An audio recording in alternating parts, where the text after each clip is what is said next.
Welcome back, and in our sports news, Cristiano Ronaldo tallied spectacularly in the second half to help lead Real Madrid to a 4-1 win over David Beckham and the Los Angeles Galaxy team. The exhibition match was the first of the pre-season for Real Madrid as they begin a series of 3 games in the States over a 2-week stay. They will next meet with Mexican club Guadalajara in San Diego and then the MLS club Philadelphia Union before heading back to Spain. Jose Callejon opened the scoring for Madrid in the 31st minute, followed by Joselu's 40th minute tally to give the visitors a 2-0 half-time lead. Ronaldo then moved through the penalty box and fired a shot from a sharp angle in the 53rd minute to make it 3-0. Karim Benzema headed in a crossing pass from Coantro 5 minutes later for Real Madrid's final tally and 4-0 lead. Uruguay reached the Copa America semi-finals at the expense of Argentina with a 5-4 penalty shootout victory following a 1-1 draw after extra time on Saturday. Uruguay goalkeeper Fernando Muslera made some big saves during the match, but none bigger than when he stopped Carlos Tevez's effort in the 3rd round of the shootout to send the hosts spinning out of the tournament. Uruguay had taken an early lead through Diego Perez before the midfielder was sent off 7 minutes before half-time. Argentina equalised through Gonzalo Higuain and saw Javier Mascherano red-carded shortly before the end of the 90 minutes. The match produced no more goals in the extra time and finished 1-1.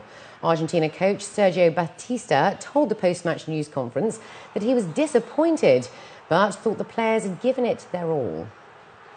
The conviction held by everyone to play in a certain way, that was always present during practice, and then it didn't come through. They played a game that was hard on us. Then we let some insecurity sneak in, things were not playing out, and we started to mess up or lose control. More than anything, but we tried. We tried to achieve that level, but well, things didn't come out as we had planned. Midfielders Carlos Lobaton and Juan Vargas scored in extra time to give Peru a 2-0 upset victory over Colombia in the Copa America quarterfinals on Saturday. Colombia keeper Luis Martinez spilt the ball when he came out into a free kick from the left by Vargas.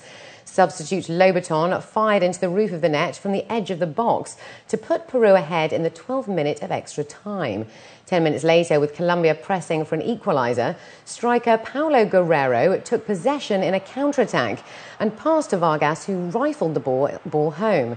The Colombians should have taken the lead with a penalty in the 66th minute, but striker Radamel Falcao put the ball wide.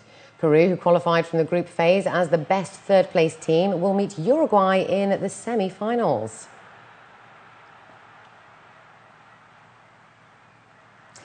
After Mother Nature had done its worst to both the field and the competitors at the British Open, Northern Ireland's Darren Clarke emerged in late Saturday at the top of the leaderboard, but with the Americans closely behind. Joint overall leader Clarke was spared the sheeting rain and 25-kilometre gusts that welcomed the earlier starters at the exposed links course on England's south-east tip, posting a 1-under round of 69 and a 1-stroke lead over big-hitting American Dustin Johnson. Johnson managed a 2-under 68, as did young compatriot Ricky Fowler, who surged up the leaderboard into a tie for 3rd spot, 3 shots back with Denmark's Thomas Bjorn. As well as Fowler and Johnson, several other Americans are handily placed, although former US Open winner Lucas Glover is 4 shots back after a disappointing 73 playing with Clarke.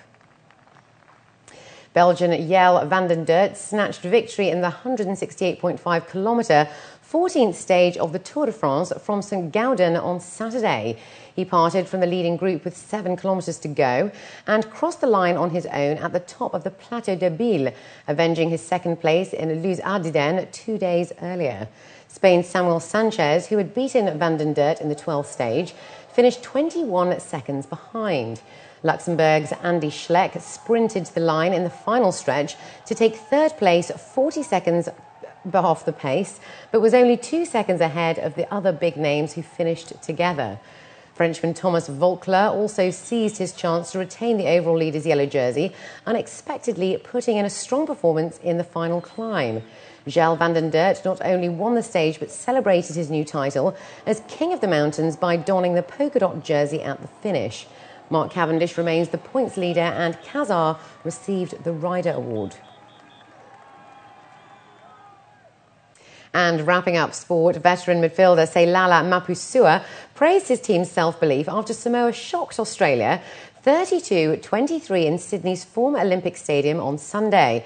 In front of around 30,000 fans, the tiny Pacific Island nation scored 4 tries to 2 to record their first ever win over the Wallabies. The defeat will serve as a timely reality check for the Wallabies, who will head to the World Cup later this year as one of the favourites to lift the trophy.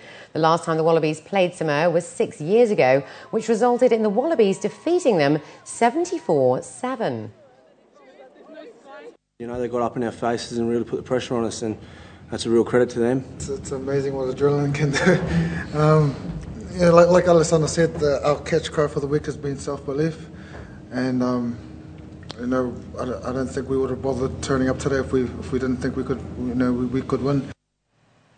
And finally this evening, a team of archaeologists working on an excavation site 35 kilometres outside the capital Bishkek discovered a 1.5-metre high Buddha sitting in the lotus position. Archaeologists from the Kyrgyz Academy of Sciences believe the area covers the remains of a Buddhist monastery complex. Digging inside the walls of what they believe is a former Buddhist temple, archaeologists found the statue, which they believe dates back to a time between the 8th to 10th century. Though further tests are needed to pinpoint its exact age. Finding Buddhist remains of this kind is rare in the mountainous regions of Kyrgyzstan. Pre-Islamic Buddhist culture is well documented further south in Tajikistan, but very unusual in its northern neighbour. And now let's take a look at the local and international weather forecast for tomorrow.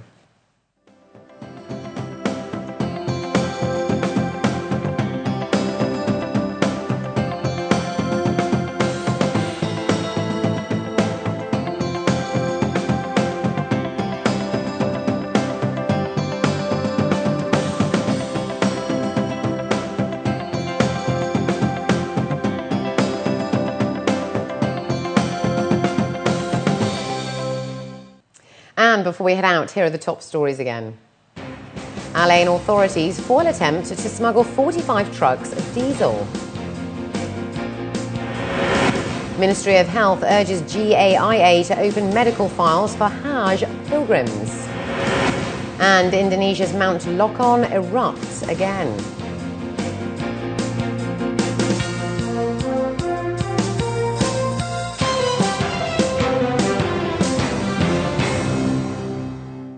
Well, that brings us to the end of the bulletin. As always, we'd love to hear your comments. You can write to us at news@city7tv.com or by calling us on 04 367 2230. From the entire news team, it's goodbye for now.